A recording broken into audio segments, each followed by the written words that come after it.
Evet, Hür Dava'nın Hür lideri Genel Başkanımız Sayın Zekeriya Yapıcıoğlu teşrif ediyor. Hoş geldiniz başkanım. Hür Dava'nın Hür lideri geliyor. Memleketimizin şehremini geliyor. Gençlerin gururu, gençlerin başkanı geliyor. Gençlerin başkanı, esnafın başkanı, emekçinin başkanı geliyor. Genel Başkanımız Sayın Zekeriya Yapıcıoğlu, hoş geldiniz, şeref verdiniz.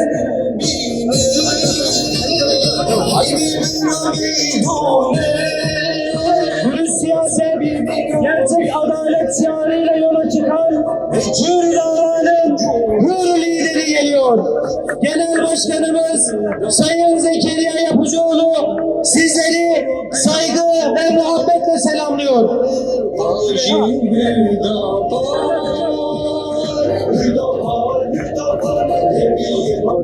Gençlerin başkanı, kadınlarımızın başkanı, esnafın başkanı, emekçinin başkanı, Hür Dava'nın Hür lideri, Genel Başkanımız Sayın Zekeriya Yapıcıoğlu. Dağlardan geldi işaret. Bu sefer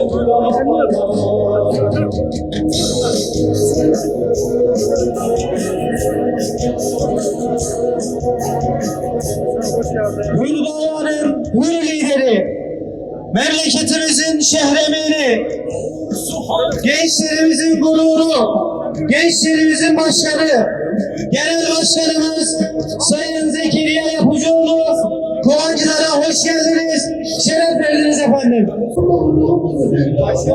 Sen başla.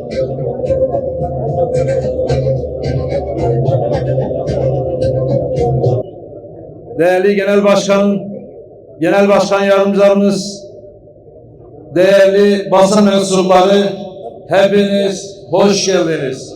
Değerli Kovancılar halkı, bay ve bayan bacılarım, hepiniz hoş geldiniz, sefalar getirdiniz. Malumunuz 31 Mart yerel seçimlere sayılı günler kaldı. Hüdapar olarak biz belediyeciliği nasıl yöneteceğimizi daha önce birçok platformda dile getirdik. Önce insan, öncelik, adalet dedik. Adalet ölçüsünde inşallah Kovancıları nasıl yönetilebilir bir belediyeciliği siz değerli Kovancılar halkına göstermek istiyoruz. Biz hesap verilir ve hesap sorulur bir belediyeciliği inşallah Hüdapar olarak Kovancılara biz bunu kazandıracağız. Malumunuz biz adalet temeli bir partiyiz. Kesinlikle biz bunu Hazreti Ömer'in bize mesaj olarak 1400 yıl önce mum meselesi var. Kendi işi olduğu zaman kendi mumunu yakan ama devletin işi olduğu zaman devletin mumunu yakan bir mesaj bize göndermiş. 1400 yıl önce biz bunu inşallah Kovancılar ilçesinde biz bu mesajı Kovancılar'da halkımıza göstereceğiz.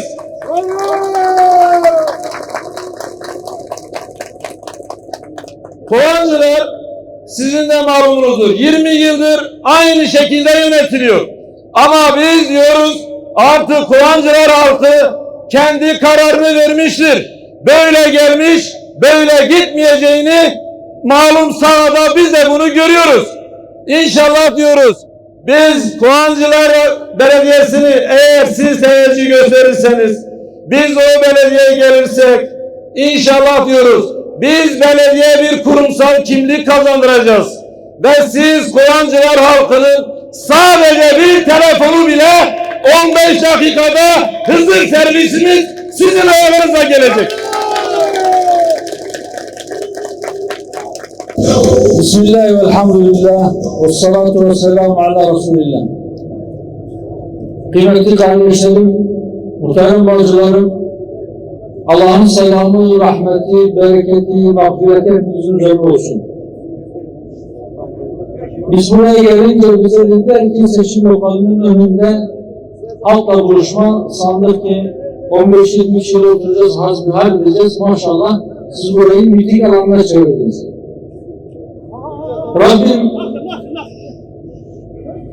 Rabbim bu birlikteliğimizi, bu ziyaretimizi hayırlara vesile olsun inşallah. Değerli dostlar, evet, 2 hafta kadar sonra, 17 gün sonra sandık kurulacak. Seçim vakti yaklaştı. Bu seçimler dolayısıyla biz de memleketi geziyoruz. Elbette bu seçim bir yerel seçim. Fakat sadece seçim gündemiyle meşgul olmak doğrusu bizim yapabileceğimiz bir şey değil. Malumlarınız olduğu üzere 5 ayı aşkın bir süredir 7 Ekim'den bu yana Gazze'de aslında çok uzun süredir devam eden zulüm katlanarak devam ediyor. 7 Ekim Aksa tufanından sonra gerçekten tarihte benzerine çok az rastlanan cinste bir soykırım, bir vahşet yaşanıyor. Orada kardeşlerimiz üzerlerine tonluk bombalar atılarak katledildi. Halen enkaz altında olan binlerce şehit var. Çıkarılıp defnedilenlerin sayısı 32 bini geçti. Yaralılar ve enkaz altındakilerle birlikte 100 bini çoktan aştı ve halen daha bu katliam devam ediyor. Oradaki savaş makinalarının katlettiği, kıyıma uğrattığı, soykırıma uğrattığı insanların sayısı 10 binleri geçtikten sonra maalesef son birkaç haftadır oradan açlıktan ölüm haberleri de gelmeye başladı. Hal böyleyken biz gittiğimiz yerlerde Gazze'ye değinmeden, oraya dikkat çekmeden sadece seçim konuşmayı, sadece belediyeciliği konuşmayı içimize sindiremiyoruz. Gönlümüz buna razı gelmiyor. Biz burada Ramazan'da iftar sofraları hazırlarken ya da sahura kalkıp Allah ne kısmet ettiyse bir şeyler yerken oradaki kardeşlerimiz acaba sahur yapmak için yiyecek bir şey bulabiliyorlar mı? Acaba iftar etmek için bir yudum temiz sular var mı diye düşünmeliyiz. Ve bunu kendimize dert edinmeliyiz. Ve oradaki soykırım, oradaki vahşet, oradaki açlık, oradaki ilaçsızlık, oradaki mahrumiyet bitinceye kadar da bu konuyu asla gündemimizden çıkarmamalıyız ve yapabileceğimiz daha neler var diye sürekli zihnimiz onunla meşgul olmalı, sürekli fiili olarak harekete geçmesi gerekenlerle ilgili bir baskı oluşturmalıyız. Rabbim bu Ramazan'ın hürmetine, şu mübarek ayın hürmetine, tutulan oruçlar hürmetine oradaki kardeşlerimize genişlik göstermeliyiz. Rabbim onların imtihanını kolaylaştırsın. Onlar kendi imtihanlarını verdiler. Fakat 2 milyarlık ümmet maalesef bu imtihanda tabiri caizse çaktı. İmtihanı geçmekte başarılı olamadı. Rabbim bizlere şuur ihsan eylesin. İçi yanan, bir şeyler yapmak isteyenlere imkan bahşetsin. Güç ve kuvvet versin. Elinde güç ve kuvvet, imkan bulunup da oraya müdahale etmek için cesareti eksik olanlara cesaret versin. şuuru eksik olanlara şuur versin. Gayreti eksik olanlara gayret versin inşallah. Değerli dostlar, evet dediğim gibi 17 gün sonra seçim var. Biz 2012 yılında partimizi kurduğumuzda önce insan, öncelik adalet dedik. Dürüst siyaset, gerçek adalet dedik. Ve biz bu şiarla yürüyüşümüzü sürdürüyoruz. 12 yıldır bu istikamette yürümeye çalışıyoruz ve asıl başarı istikamet üzere kalmaktır, istikamet üzere kalabilmektir diyoruz. Biz inşallah siyasetimizin merkezinde insanı oturttuk ve siyasetin mutlaka insan merkezli olmak zorunda olduğunu söyledik ve biz bunu söylemeye devam edeceğiz. Siyasetin hedefi adaleti yeniden tesis etmek olmalıdır. Bizim inancımız bize bunu emrediyor. Mutlak surette adalet her zaman, her şart altında ve herkese karşı mutlaka yerine getirilmesi gereken bir şey ve asla bir milim bile adaletten ayrılmamak gerektiğine inanıyoruz. Bizim yönetim anlayışımız, bizim belediyecilik anlayışımızı belki özet olarak birkaç kelimeyle ifade etmek mümkündür. Evet, insan merkezlilik, insana hizmet edeceğiz. Bu hizmeti yaparken 4 kelimeyle kendimizi ifade ediyoruz. Birincisi adalettir. Diyoruz ki inşallah Rabbim lütfeder. İnsanımız teveccüh gösterir ve aday gösterdiğimiz kardeşlerimiz o makamlara gelirlerse inşallah o hizmeti adaletle yapacaklardır. Adaletten bir karış ayrıldıklarında mutlaka başkasından önce bizler onu nasıl gerekiyorsa o şekilde ikaz edeceğiz ve tekrar o çizgiye gelmesi, adaletle çalışması, hizmetini yaparken ayrımcılık yapmaması, adam kayırmaması, zulmetmemesi için ne gerekiyorsa onu yapacağız. İkincisi emanet diyoruz. Bizim ikinci kelimemiz. Biz şuna inanıyoruz. Allah-u Teala bize bu canları emanet etmiştir. Allah-u Teala bütün kainatı yaratmış, milyonlarca çeşit mahlukat var, onların arasından emaneti insana teklif etmiş ve insan bu teklif edilen emaneti yüklenmiş. Bizim büyük bir emanet taşıdığımız bilinciyle hareket etme gibi bir mecburiyetimiz var. Bizim hayatımız bize emanet, bizim sahip olduğumuz her şey bize emanettir. Bizim evlatlarımız belki Allah-u Teala onları yaratırken bizim neslimizden onları dünyaya getirmiş ama onlar da bizim imtihanımız, onlar da bize emanettir. Bizim çalışarak kazandığımızı zannettiğimiz, kendi mülkümüz olduğunu zannettiğimiz şeyler aslında Allah-u Teala'nın bize emanet ettiği, bize lütfettiği şeylerdir. Mülkün asıl sahibi odur. Biz emanetçiyiz. Ve şimdi bu seçim zamanında talip olduğumuz bu makamlar, eğer milletimiz onu bize emanet ederse bunun da bir emanet olduğu bilincini asla terk etmeyeceğiz. Hiç kimse, hiçbir belediye başkanı, hiçbir meclis üyesi ya da belki atama yoluyla gelen hiçbir kaymakam, hiçbir vali, hiçbir başka bir görevli oturduğu o makamı kendi mülkü olarak göremez, görmez. Meşhur sözdür. Mahkeme kadıya mülk değil diye. Evet, o makamlar kimsenin mülkü değildir. Fakat maalesef birileri talip oldukları o makamları eğer kazanırlarsa, seçimler yoluyla oraya otururlarsa kendi mülkleri gibi göreceklerini ilan ediyorlar. Açıktan biz burayı mülk edineceğiz demiyorlar ama birileri çıkıp diyor ki ben belediyeyi kazanırsam filanca parti içeri giremeyecek. Filancalar kapısından giremeyecek. Sen kimsin? Sen ne yapıyorsun? Sen kendine oturmak için bir el mi alıyorsun? Kendine mesken olarak, konut olarak aldığın bir elde kimi alıp almayacağını sen bileceksin. Ama belediyeler hizmet yeridir. Ve biz diyoruz ki inşallah biz bu zihniyeti mahkum edip belediyeciliğin asıl olması gereken konumu neyse biz o konuma getireceğiz ve bunu birlikte yapacağız. Sizlerle beraber yapacağız. Yani. Allah'ın izniyle, o emanet bilinciyle hareket eden kardeşlerimiz kendilerine emanet edilen makamın imzasıyla harcanan bütçenin de bir emanet olduğunu bilecek. Ve biz bu konuda hani baştan beri söylüyoruz, diyoruz ki bizim inancımız bizim ölçümüzdür. Bizim ölçümüz İslam'dır.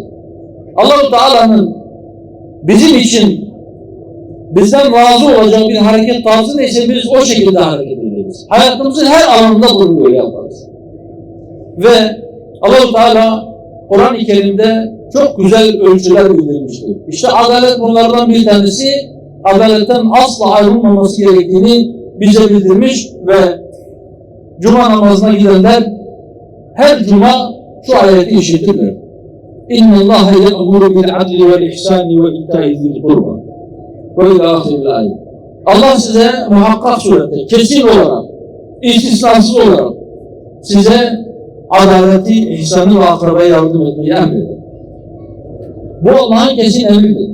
Allah-u Teala bize yönetimle ilgili çok güzel bir örnek daha verir. Kur'an-ı Kerim'de Yusuf suresinin başında bu kıssanın çok güzel bir kıssa olduğu, kıssaların en güzeli olduğunu bize haber veriyor Allah-u Teala. Ve orada o surede baştan sona Hazreti Yusuf'un hayatı anlatılır. Hazreti Yusuf'un hayatını bilirsiniz. Bir peygamber evladı olarak, Hazreti Yakup'un evladı olarak dünyaya gelir. Ama kardeşlerin ihanetine uğrar, kuyuya atılır. Sonra oradan çıkıp köle olarak satılır, Mısır'a gider. Orada iftiraya uğrar, zindana düşer. Kimsesizdir. Kimsesi yoktur. Köledir. Sosyal bir statüsü yoktur. Ama yetmedi, bir de ırz düşmanı olarak damgalanmıştır ve zindana atılmıştır. Ama Allah-u Teala onu oradan çıkarmayı murad etti. Oradan çıkardı, Mısır'ın başına yönetici yaptı. Mısır'ın idaresine ortak etti. Bunu yaparken ona olayları ve rüyaları yorumlama ilmini verdi ve krala bir rüya gösterdi ve bu sayede Yusuf Aleyhisselam zindandan çıktı, Mısır Meliki'nin yanına gitti. Mısır Meliki ona tekliflerde oldu. Onu kendisine yakın tutmak, ona danışmak istedi. Ama Yusuf Aleyhisselam ondan bir şey istedi. Dedi ki beni hazinelerin başına tayin et. قَالَ جَعَلْنِي عَلَى خَزَائِنِ الْأَرْضِ اِنِّي حَفِيظٌ عَلِيمٌ. Beni hazinelerin başına tayin et. Çünkü ben iyi korurum ve bu işi iyi bilirim dedi. Bakın iki şey söylüyor. Bir, diyor ki ben iyi korurum, iyi muhafaza ederim. Ben bunun muhafızı olurum. Ben bunun koruyucusu olurum. Milletin malını iyi korurum. İki, ben bu işi bilirim. Biz de bunu kendimize örnek aldık. Dedik ki, biz adaylarımızı belirlerken hangi aday çok fazla oy alacak diye bakmadık. Hangi aday sağlamdır? Hangi aday milletin malına sahip çıkacak?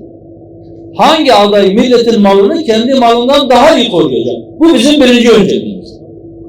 Öncelikle bizim seçilmek istediğimiz kardeşimiz sağlam olacak, milletin malını koruyacak.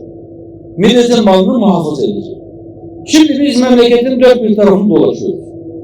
Biz kimseyi karalamak için söylemiyoruz. O yüzden parti ismi de vermiyoruz. Şunlar şöyledir, bunlar böyledir. Ona gerek yok. Ama şu memleketi dolaşan insanlar ya da şu kameralar aracılığıyla bizim bu sözlerimizi işitecek olanlar şu hakkı teslim edecektir. Memleketin hemen her tarafında çok farklı partilerde siyaset yapan belediye başkanları var. Bunların pek büyük bir çoğunluğunda insanlar şundan şikayetçidir. Burada yolsuzluk var. Burada milletin malı çarçur ediliyor. Burada israf var. Burada rüşvet var. Burada şu var, bu var. Bir sürü olumsuzluk sıralanıyor. Olmasa bile millette böyle bir inanç var. Hani meşhur sözdür. Bazı şeylerin şuuru onların vukuundan beterdir. Böyle bir şaya var. Öyleyse bize ne olur diye kendi kendimize sormamız lazım. Ve mutlaka bu işi olması gereken yere çekmemiz lazım. Neresidir orası? Bir, işte söylediğimiz şey. Eskiden belediye başkanlarına şehrenli diyorlar. Şehrin en iyi kişisi. Şehrin malını, şehrin ihtiyaçları için harcanacak olan bütçeyi teslim ettiğimiz kişi. Öyleyse bu işin sağlam olmalı, bunun emanet olduğu bilinciyle hareket etmeli. Evet, 4 kelime dedik, birisi adalet, birisi emanet. Bu emaneti koruyacak olan kardeşlerimizi sizin huzurlarınıza çıkardı. Adil olacaklarına dair itimadımız vardır, kanaatimiz vardır. İnşallah adaletle bu yönetimi ortaya koyacaklar. Ama bunun gerçekleşebilmesi için sizlerin destek vermesi gerekiyor. Diğer 2 kelimemiz ehliyet ve liyakattır. Evet, biz hizmet üreteceğiz. Bu hizmeti üretebilmek için ehliyeti ve liyakatli kişiler işin başına gelecek. Hani biraz önce verdiğim örnekte, Hazreti Yusuf'la ilgili verdiğim örnekte dedim ki orada Hazreti Yusuf 2 gerekçe sunuyor. 1, ben iyi korurum, inni hafiz. 2, ben bu işi bilirim. Bir insanın bütün konularda, her meselede uzman olması mümkün değil.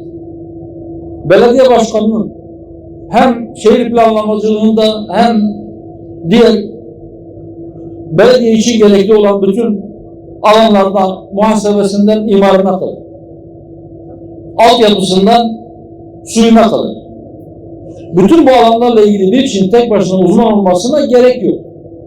Ama milletin malını iyi korursa, herhangi bir konuda ihtiyaç neyse o şehrin ihtiyacı, onunla ilgili iyi bir uzmanı getirir, o milletin hizmeti için onu istihdam edebilir. İşi ona yaptırır, neyse ücreti verir. Ama milletin malını çarçur etmez, kimseye peşkeş çekmez, israf da etmez. O ehliyeti ve liyakatli insanları getirip onlara görev verir ve inşallah o göreve getirdiği kişiler o milletin ihtiyacı olan hizmeti güzel bir şekilde üretirler, o hizmeti yaparlar. Bir değişim istiyorsa, Metin Başkan'ın dediği gibi, il olabilecek çapta bir yer, eğer yeterince hizmet almıyorsa ya da milletin kaynakları, milletin bütçesi acil öncelikli olan işler yerine başka yerlere harcanıyorsa bir sorun var demektir. Eğer bazı yerlerde belediyelerin bütçeleri belediye başkanının reklamı için harcanıyorsa bir sorun var demektir.